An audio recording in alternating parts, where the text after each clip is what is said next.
Olá, senhores. Bom dia, boa tarde, boa noite a todos vocês que são inscritos em nosso canal. Se você ainda não é, basta clicar no ícone do livro ali no cantinho ou apertar o botão de inscrever-se aqui embaixo do vídeo. Hoje nós vamos tratar a respeito da fase decisória no procedimento dos juizados especiais. Antes disso, como de costume, nós vamos fazer uma pequena pausa para tomar um café, rodar a vinheta. Na volta a gente trata, portanto, da fase decisória no sistema dos juizados. Um abraço a todos.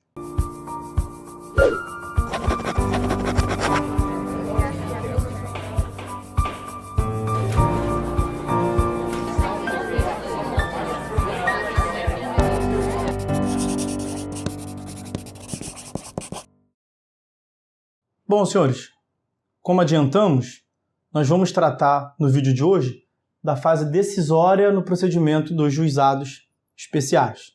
Uma primeira consideração é que a lei não prevê a possibilidade das alegações finais, mas nada impede que, uma vez encerrada a instrução probatória, seja na própria audiência de instrução e julgamento, pela via oral, oportunizado às partes a apresentação, portanto, de alegações finais. Isso não impediria, não iria de encontro ao sistema de simplicidade, informalidade, porque basicamente permitiria que o ato fosse praticado pela via oral e continuaria respeitando a concentração dos atos processuais na audiência. Bom, na fase decisória, nós vamos falar basicamente na prolação de sentença, a análise da concessão de tutela provisória e a produção, eventualmente, de coisa julgada, aquele efeito que torna imutável e indiscutível o conteúdo da sentença. Bom, com relação à sentença, a sentença pode ser proferida na própria audiência, que é a eficácia máxima de concentração no juizado. O nome da audiência é justamente audiência de instrução e julgamento. Então, evidentemente, a sentença pode ser proferida pela via oral na própria AIJ, como pode também os autos serem conclusos para que se profira sentença no sistema dos juizados. Bom, a sentença pode ser, como de costume, terminativa, é a sentença que extingue o processo sem resolução do mérito, ou definitiva. Definitiva é a sentença que extingue o processo pela análise do mérito. A sentença terminativa, ela deve ser proferida no juizado após a realização da audiência de conciliação. E a sentença definitiva, ela deve ser, a princípio, em regra, proferida na AIJ, após, portanto, a oportunização do exercício do direito de defesa pelo réu e a realização da instrução probatória.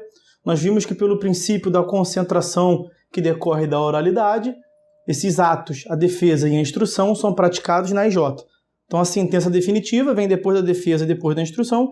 Em regra, ela é proferida, portanto, a partir da AIJ, ou na própria AIJ, ou os autos vão concluso para posterior julgamento. Mas nós temos aqui duas exceções em relação a essa lógica da sentença proferida somente após a defesa e instrução. Uma primeira exceção é a sentença homologatória de acordo a que se pode chegar na audiência de conciliação, destinada, portanto, a esse fim, ou no início da própria audiência de instrução e julgamento, antes da defesa e antes da instrução. Portanto, nós vimos que o primeiro ato a ser praticado pelo juiz na AIJ é uma nova tentativa de autocomposição.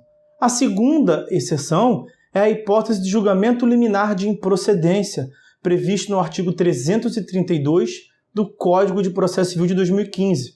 Há aqui, portanto, uma leitura sistemática, uma leitura combinada de todo o sistema. A lei do juizado não trata dessa hipótese, mas nós temos lá no Código de Processo Civil o artigo 332 que trata do julgamento liminar de improcedência. Bom, dentre os elementos da sentença, é importante destacar que a lei dispensa o relatório. Não é necessário a realização, a formulação de relatório na sentença. A lei dispensa, portanto, o relatório. Basta que o juiz apresente um breve resumo dos fatos discutidos no processo. Com relação à fundamentação, por evidente, não há possibilidade de se suprimir no sistema dos juizados a fundamentação.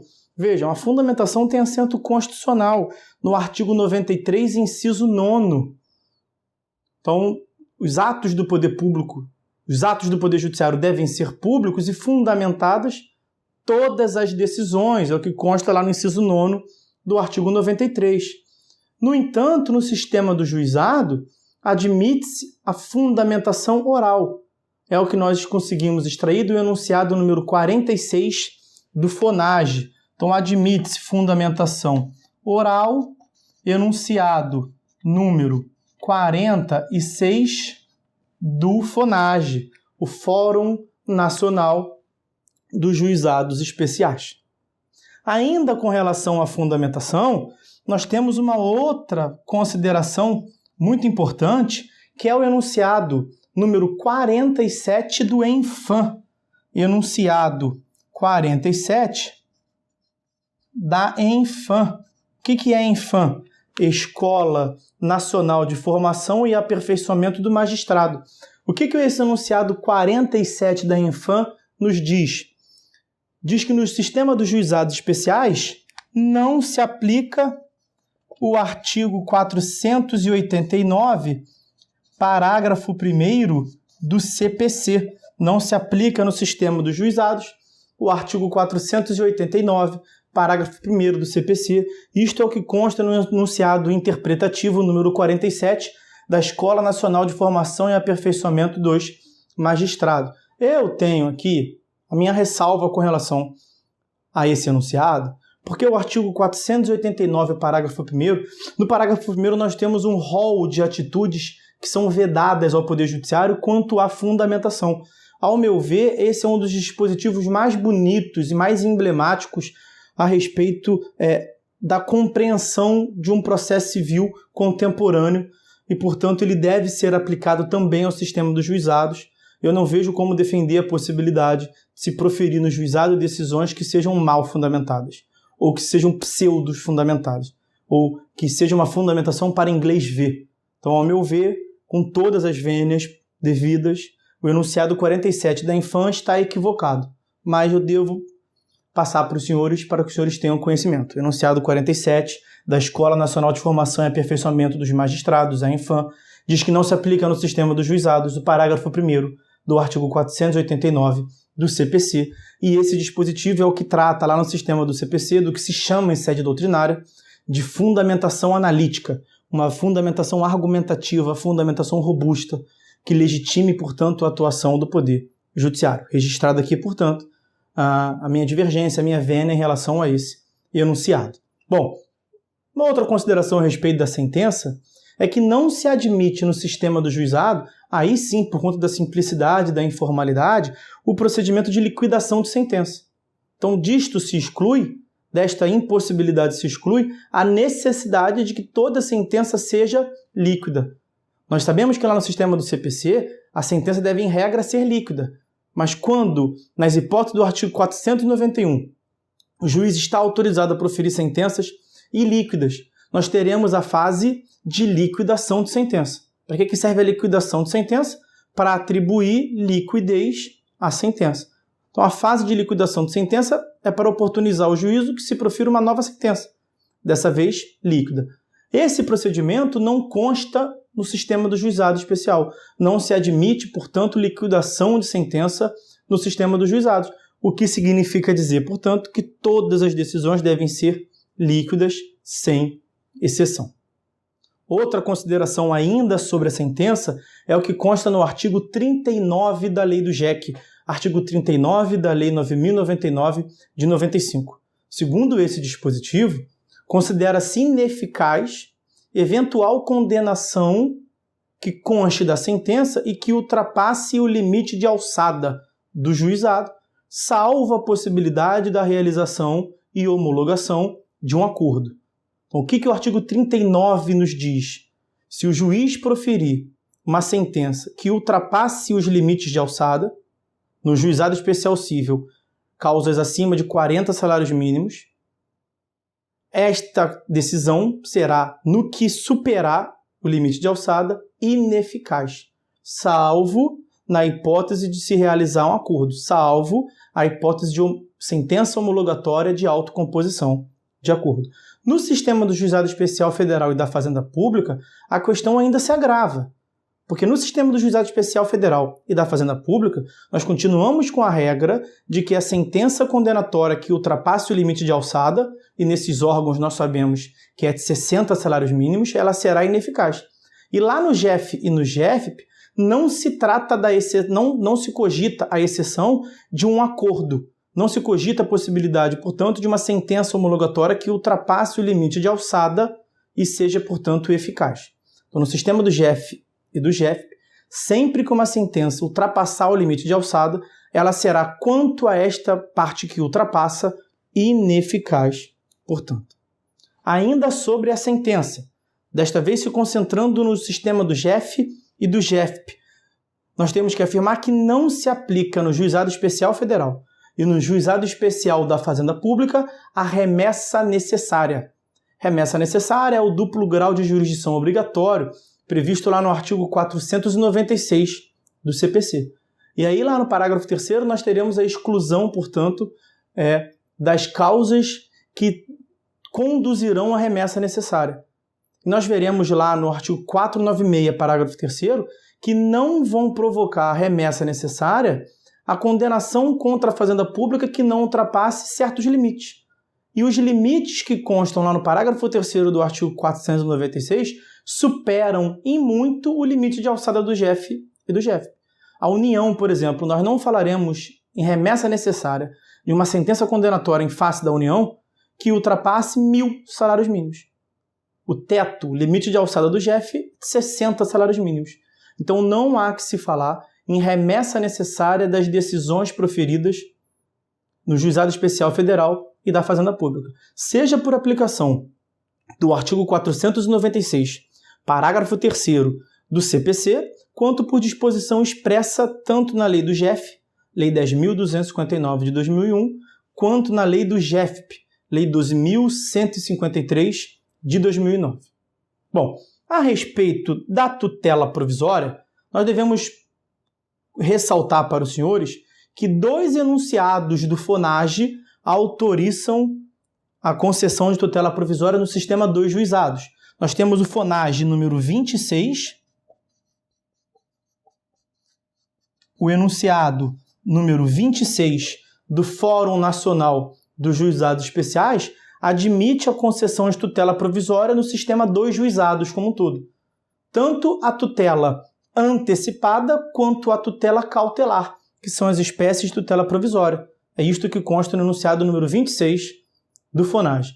Nós temos também o enunciado número 163 do FONAGE. Enunciado 163 do FONAGE. O que nos diz esse enunciado? O Fórum Nacional dos Juizados Especiais, em seu enunciado número 163, veda a concessão de tutela provisória na modalidade antecipada. O enunciado número 163 do Fórum Nacional dos Juizados Especiais veda a concessão de uma tutela provisória em caráter antecedente. Então, o 26 permite a concessão de tutela provisória tanto na modalidade antecipada quanto na modalidade cautelar. O enunciado número 163 veda a concessão de tutela provisória no caráter antecedente, antes mesmo, portanto, da propositura da demanda. O CPC autoriza, o enunciado número 163 do FONAGE veda, porque vai de encontro ao critério da oralidade, simplicidade e informalidade. Na lei do GEF e na lei do GEFP, nós teremos lá a autorização para que o juiz trate de uma questão de urgência. Artigo 4º da lei do GEF e artigo 3º da lei do GEFP. O enunciado é importante porque acaba atribuindo a possibilidade de se conceder tutela provisória ao juizado especial civil, e a lei do JEC é silente quanto a este ponto. Para concluir o vídeo, temos que falar da coisa julgada. E não há nenhuma peculiaridade quanto à coisa julgada no sistema dos juizados. Então nós vamos falar em coisa julgada formal, quando não houver o pronunciamento a respeito do mérito, e vamos falar em coisa julgada material, a princípio, quando houver o pronunciamento judicial a respeito do mérito, da questão jurídica de direito material discutida em juízo. Não há, portanto, peculiaridade a respeito da coisa julgada no sistema dos juizados. Com isso, a gente conclui, portanto, o procedimento, vamos assim dizer, de uma tutela cognitiva no sistema dos juizados. Falta ainda analisar os recursos no juizado, a execução no juizado e as despesas processuais no juizado. Nós faremos isso a partir dos próximos vídeos. Fiquem todos com Deus, espero que tenham gostado. Peço para que curtam, por favor, o vídeo, compartilhem a informação, se inscrevam em nosso canal, se inscrevam em nossa fanpage, para que a gente possa continuar estimulando, portanto, essa propagação de um conhecimento jurídico de qualidade e de forma gratuita para os senhores. Um abraço, até a próxima.